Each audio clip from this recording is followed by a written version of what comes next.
Hey, in this video, we're going to look at journalizing bonds that are issued at face value.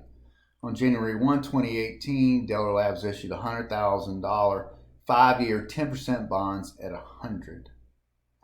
Pricing is really in percentages without the percentage symbol, so this is 100%. Interest is payable annually on January 1. Record the entry to record the sale of the bonds, also called the issuance of bonds. So on January 1, when we issued the bonds, we're raising cash. It's like borrowing money, if you will. We debit cash for $100,000 and we credit bonds payable for $100,000. The adjusted entry to record the interest expense. Now again, remember, we're not going to pay interest until the following day, not December 31st, but January 1st. So we need to accrue interest through the end of the year.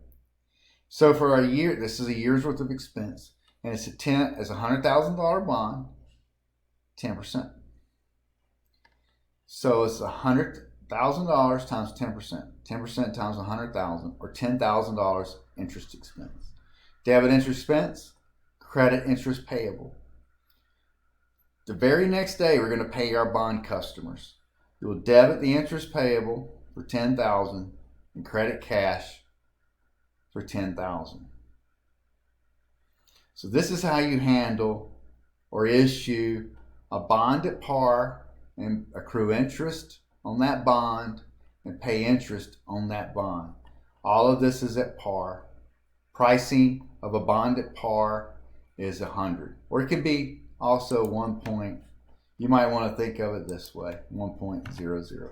Often it doesn't have the decimal. It looks like 100, but it's really 1. If you have any questions about bonds or anything else in this course, please feel free to email.